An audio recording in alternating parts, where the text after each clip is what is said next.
जय हिंद, वंदे मातरम। आइए हम लोग इस साल के महत्वपूर्ण करंट अफेयर पर थोड़ा सा चर्चा करते हैं।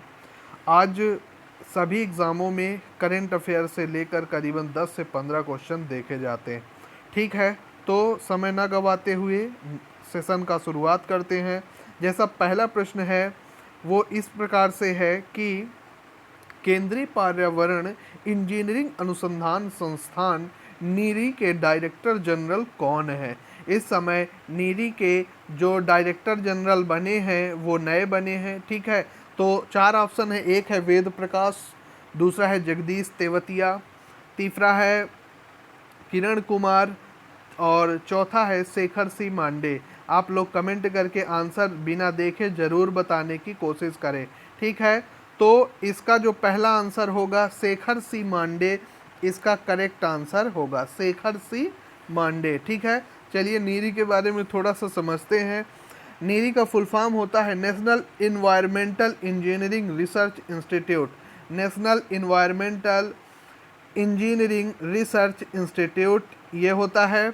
और डायरेक्टर इसके कौन है? शेखर सी मांडे। कौन है? शेखर सी मांडे इसके डायरेक्टर हैं। ठीक, और यह इस्टेब्लिश कब हुआ?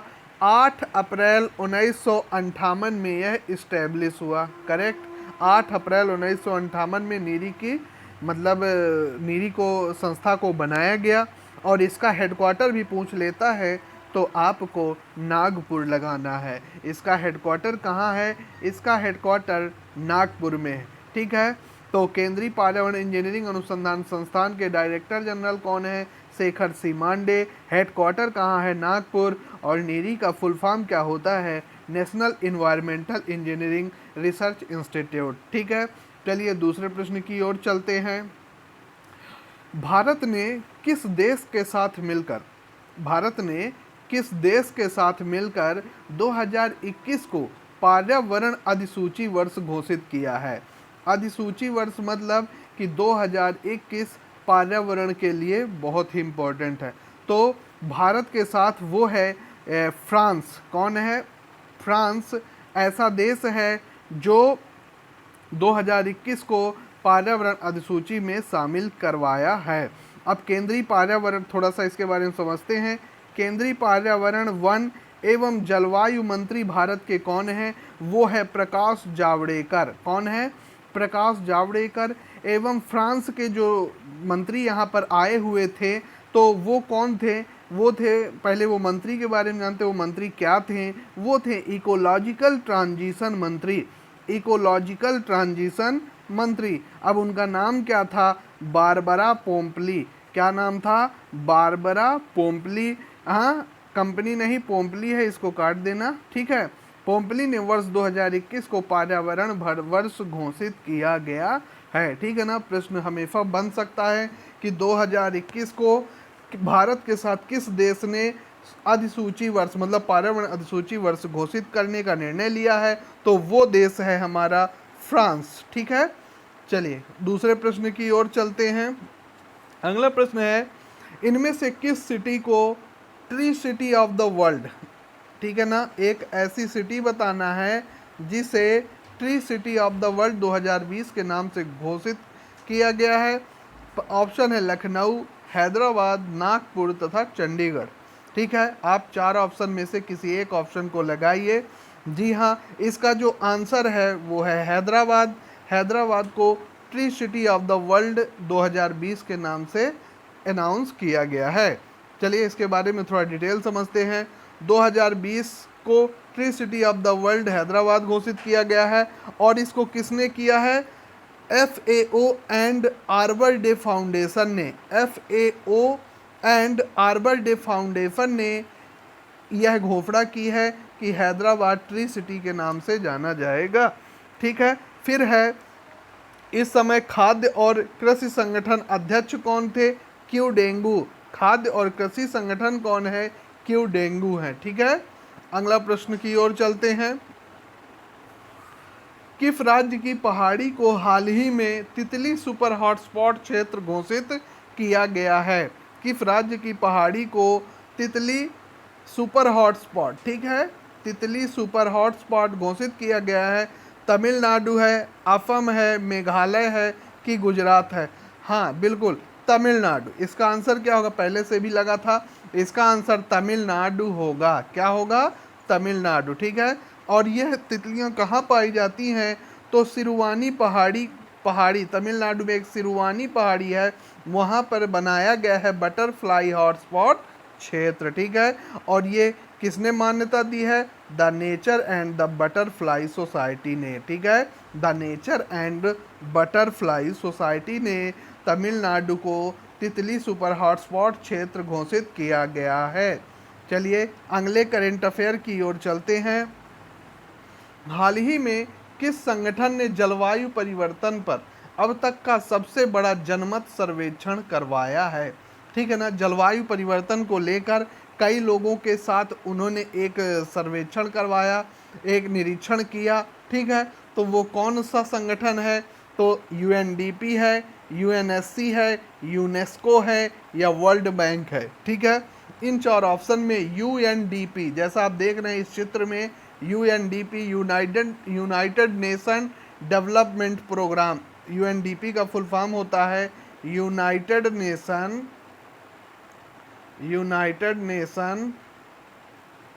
डेवलपमेंट, ठीक है, डेवलपमेंट प्रोग्राम। ठीक है। ये होता है फुल फॉर्म, कभी कभी पूछ भी लेता है। तो यूनाइटेड नेशन डेवलपमेंट प्रोग्राम ने क्या करवाया है? जलवायु पर अब तक का सबसे बड़ा लोगों के बीच में सर्वेक्षण करवाया है। ठीक है। तो इसका आंसर क्या हो जाएगा? यूएनडीपी हो जाएगा, है ना। जलवायु परिवर्तन अब तक सबसे बड़ा सर्वेक्षण 50 देशों के 1.2 बिलियन लोगों पर उन्होंने किया है। ठीक है। तो किसने किया है? यूएनडीपी ने किया है। अगले प्रश्न की ओर चलते हैं। छठवां प्रश्न, भारत में अब तक पेट्रोल के साथ इथेनॉल मिलाने का वर्ष तय किया गया है। मतलब भारत ने एक समय सीमा बनाई है कि हमें पेट्रोल में कुछ परसेंट यानी 20% क्या करना है? 20% पेट्रोल में हमें क्या मिलाना है? इथेनॉल मिलाना है। पेट्रोल में हमें इथेनॉल मिलाना है। तो इन्होंने एक समय सीमा बनाया है, जो समय सीमा है 2025। 2025 तक पेट्रोल में 20% इथेनॉल मिलाने का लक्ष्य रखा गया है। और बिल्कुल इथेनॉल को लेकर हमारे जो पेट्रोलियम मंत्री हैं, परिवहन मंत्री जो हैं हमारे, नितिन गडकरी जी का काफ़ी योगदान है। ठीक है। चलिए नेक्स्ट प्रश्न की ओर चलते हैं। जैविक क्षेत्र घोषित करने वाला भारत का पहला केंद्र शासित प्रदेश कौन है? जी हाँ, जैविक क्षेत्र मतलब हमारे यहाँ देखते होंगे कि जब खेती होती है तो डीएपी और यूरिया डाला जाता है। ठीक है। जैविक चीज़ें कम डाली जाती, लेकिन केंद्र शासित प्रदेश कौन सा प्रदेश? केंद्र शासित प्रदेश कौन सा? आप भी जानते हैं केंद्र शासित प्रदेश का पहला है दमन एवं दीव, अंडमान निकोबार, लक्षद्वीप या जम्मू और कश्मीर। तो मेरे भाइयों, इसका जो सही आंसर होगा वो होगा लक्षद्वीप। लक्षद्वीप भारत का पहला केंद्र शासित प्रदेश बना है जो 100% जैविक क्षेत्र घोषित किया गया है। उसके बारे में डिटेल समझिए। पूरे समुद्री एरिया से घिरा हुआ, मतलब ये तो एरोडेम बना हुआ है, ये हवाई पट्टी है, इसके बगल में भी लक्षद्वीप थोड़ा सा बड़ा है। ठीक है। कृषि एवं किसान कल्याण मंत्रालय ने, किसने दिया है इसको? कृषि एवं किसान कल्याण मंत्रालय ने लक्षद्वीप को भारत का पहला जैविक क्षेत्र घोषित करने वाला केंद्र शासित प्रदेश बनाया गया है। 100% जैविक क्षेत्र हासिल करने वाला पहला केंद्र शासित बना है। इससे पहले सिक्किम राज्य को 2016 में यह दर्जा दिया गया। यदि राज्य पूछता है तो सिक्किम को लगाना है, और यदि केंद्र शासित प्रदेश पूछता है तो मेरे भाइयों दोस्तों आप इसका आंसर लक्षद्वीप लगा सकते हैं। ठीक है। अगले प्रश्न की ओर चलते हैं। मध्य प्रदेश के किस जिले को राष्ट्रीय जल पुरस्कार 2020 से सम्मानित किया गया है? किस जिले को? मध्य प्रदेश का है। मध्य प्रदेश के किस जिले को राष्ट्रीय जल पुरस्कार 2020 से सम्मानित किया गया है? पहला है इंदौर, दूसरा है भोपाल, तीसरा है रतलाम, चौथा है विदिशा। तो आप में एक आप फोटो देख रहे होंगे कि रामनाथ कोविंद के द्वारा यह अवार्ड दिया गया, जो इंडिया के प्रेसिडेंट है, और यह थर्ड नेशनल वाटर अवार्ड है। ठीक है, तो और यह कहाँ दिया गया? यह विज्ञान भवन में दिया गया है 29 मार्च 2022 को। तो जी हाँ, जो मध्य प्रदेश का सबसे स्वच्छ या भारत का सबसे साफ जिला है वो है इंदौर। तो इंदौर को एक और अवार्ड से सम्मानित कर लिया गया है, राष्ट्रीय जल पुरस्कार 2022 उसको दिया गया है। इंदौर जिले को राष्ट्रीय जल पुरस्कार 2020 से सम्मानित किया। जो तीसरा जल पुरस्कार है, यह अवार्ड किसने दिया? रामनाथ कोविंद ने वहां के सांसद शंकर लालवानी और कलेक्टर मनीष सिंह को दिया है। ठीक है, अब आगे प्रश्न चलते हैं। मुख्यमंत्री शिवराज सिंह चौहान ने किस दिन से लाडली लक्ष्मी दिवस है ना, लाडली लक्ष्मी योजना नहीं बच्चों, लाडली लक्ष्मी दिवस मनाने की घोषणा की गई है?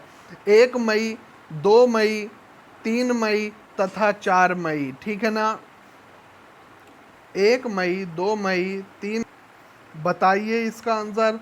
हाँ, तो इसका आंसर होगा 2 मई को। ठीक है, कब से मनाया गया बच्चों?